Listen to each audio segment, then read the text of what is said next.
بسم اللہ الرحمن الرحیم۔ دیکھتی آنکھوں سنتے کانوں، آپ کو گولڈن ہب کی طرف سے السلام علیکم۔ اس ویڈیو میں ہم اللہ کی نیک بندی حضرت رابعہ بصری کے حالت زندگی اور کرامات کے بارے میں سنائیں گے۔ تو آئیے چلتے ہیں آج کی ویڈیو کی طرف۔ آپ خالصانہ خداوندی اور پردہ نشروں کی مخدومہ، سوختہ عشق اور قرب الہی کی شفیقہ اور پاکیزگی میں مریم ثانی تھیں۔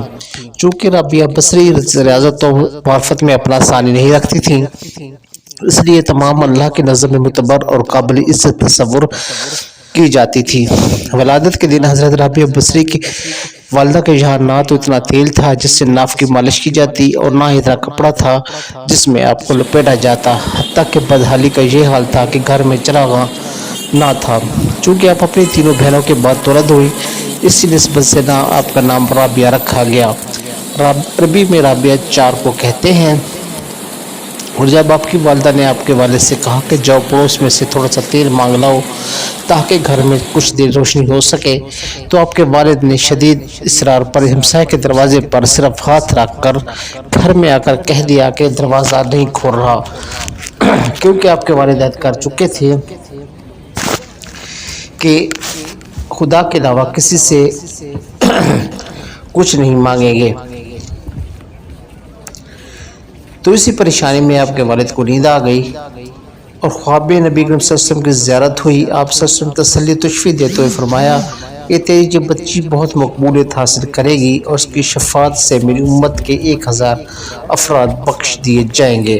اس کے بعد حضور صلی اللہ علیہ وسلم نے ارشاد فرمایا کہ ولی بصرہ کے پاس ایک کاغذ تیار کر کے لے جاؤ کہ تو مجھ پر ہر روز 100 مرتبہ درود شریف بھیجتا ہے اور شب جمعہ کو 400 مرتبہ، لیکن آج جو جمعہ کی رات گزری ہے اس میں تو درود بھیجنا بھول گیا، لہذا بطور کفارہ حامل لہٰذا کو 400 دینار دے دو۔ ولی بیدار ہونے کے بعد بہت روئے اور خط تحریر کر کے دربار کے ہاتھ ولی بصرہ کو بھیج دیا۔ آپ نے مکتوب پڑھتے ہی حکم دیا کہ حضور صلی اللہ علیہ وسلم کی یاوری کے شکرانے میں 10,000 درہم فرقہ کو تقسیم کیے جائیں اور 4,000 درہم اس شخص کو دے دیے جائیں۔ اس کے بعد ولی بصرہ رابعہ بصری کے والد سے ملاقات کے لیے پہنچے اور عرض کیا کہ جب بھی آپ کو کسی چیز کی ضرورت ہو مجھے اطلاع کر دیں۔ حضرت رابعہ بصری نے جب ہوئی سنبھالا تو والد کا سایہ بھی سر سے اٹھ گیا اور کہا سالی کی وجہ سے رابعہ بصری کی تینوں بہنیں بھی آپ سے جدا ہو کر نہ جانے کہاں مقیم ہو گئی۔ آپ بھی ایک طرف کو چل دیں اور ایک ظالم نے آپ کو پکڑ لے کر اپنی کنیز بنا لیا۔ کچھ دنوں کے بعد بہت ہی کم رقم میں فروخت کر دیا۔ جس شخص نے آپ کو خریدا اس نے گھر لا کر بے حد مشقت امیز کام آپ سے لینا شروع کر دیے۔ ایک مرتبہ آپ کہیں جا رہی تھی کہ کسی نامحرم کے اپنے سامنے دیکھ کر اتنی زور سے گریہ کی کہ آپ کا ہاتھ ٹوٹ گیا۔ اس وقت آپ نے سربسجود ہو کر کہا یا اللہ میں بے روز یار و مددگار تو پہلے ہی تھی، اب ہاتھ بھی ٹوٹ چکا، اس کے باوجود تیری رضا چاہتی ہوں۔ چنانچہ غیبی آواز آئی کہ اے رابعہ تو غم نہ کر، کیونکہ کل تجھے وہ مقام ملے گا کہ فرشتے بھی تجھ پر رخص کریں گے۔ یہ سن کر خوشی خوشی آپ اپنے مالک کے پاس پہنچ گئیں اور آپ کا معمول یہ رہا کہ آپ دن میں روزہ رکھتی اور رات کو عبادت کرتی۔ اب چلتے ہیں آپ کی کرامات کی طرف۔ ایک دن جب آپ کے مالک کی آنکھ کھلی تو آپ نے گوشہ میں سجدہ بر سر بسجود پایا اور مطلق نور آپ کے سر پر فروزہ دیکھا، جبکہ اللہ عز و جل سے یاد کر رہے تھے کہ اے میرے اللہ میرے بس میں ہوتا تو میں ہر وقت تیری عبادت کرتی، لیکن چونکہ تو نے مجھے غیر محکوم بنایا ہے اس لیے تیری عبادت میں دیر سے حاضر ہوتی ہوں۔ یہ سن کر آپ کا آقا بہت پریشان ہوا اور سوچا کہ مجھے بھی خدمت لینے کی بجائے ان کی خدمت کرنی چاہیے۔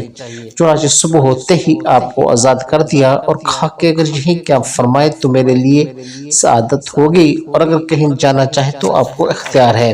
یہ سن کر آپ حجرے سے باہر نکلی اور ذکر میں مشغول ہو گئی۔ آپ شب و روز 1000 رکعت پڑھا کرتی تھیں اور گاہے بگاہے حضرت حسن بصری کے واعظ میں بھی شریک ہوتی تھیں۔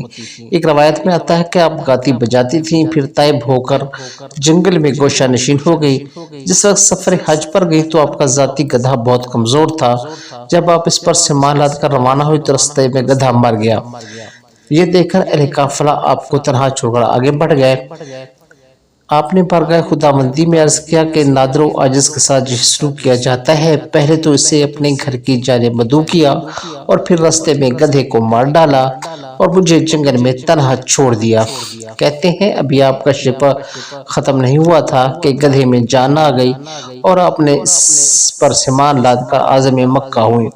جب آپ مکہ پہنچی تو چند روز قیام کر کے رب کی بارگاہ میں عرض کیا کہ میں اس لیے دل رفتہ ہوئی کہ میری تخلیق تو خاک سے ہوئی ہے اور کعبہ پتھر سے تعمیر کیا گیا ہے، اس لیے میں تجھ سے بلا واسطہ ملاقات کی خواہشمند ہوں۔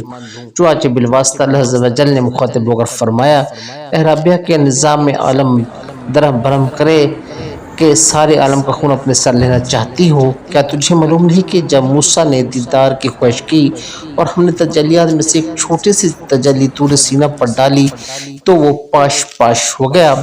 اس کے بعد وہ دوبارہ حج کے لیے گئے تو دیکھا کہ خانہ کعبہ خود آپ کے استقبال کے لیے چلا آ رہا ہے۔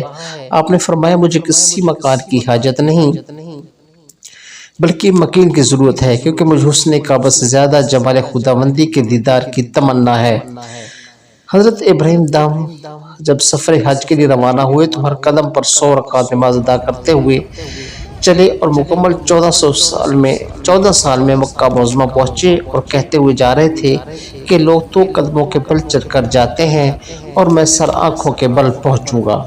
چنانچہ جب مکہ میں داخل ہوئے تو کیا دیکھتے ہیں کہ خانہ کعبہ غائب ہے۔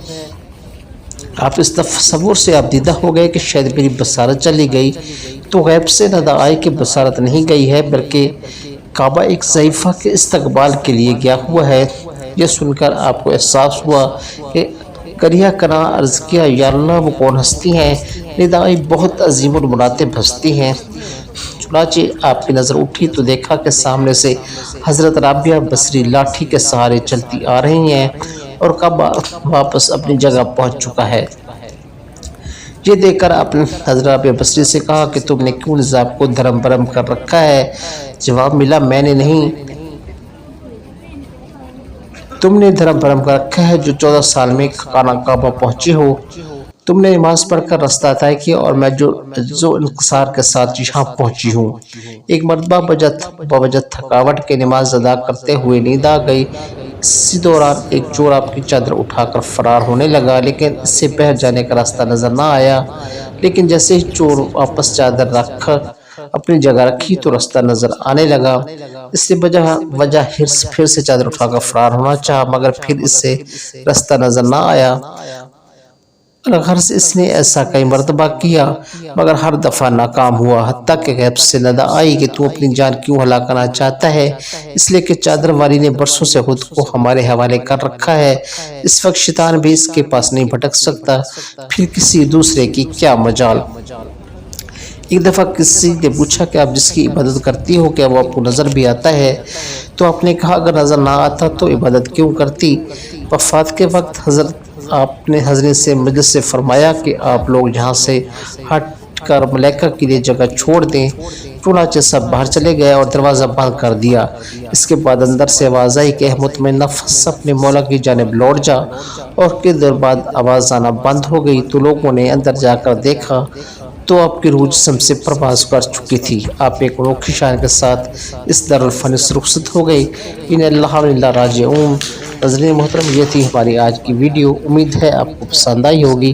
اگر آپ اس طرح کی مزید اچھی اسلامی باغاتی ویڈیو دیکھنا چاہتے ہیں تو ہمارے چینل کو ضرور سبسکرائب کیجیے۔ اس کے ساتھ ہمیں دیجیے اجازت، بہت جلد ایک نئی ویڈیو کے ساتھ دوبارہ حاضر ہوں گے۔ تب تک اللہ حافظ۔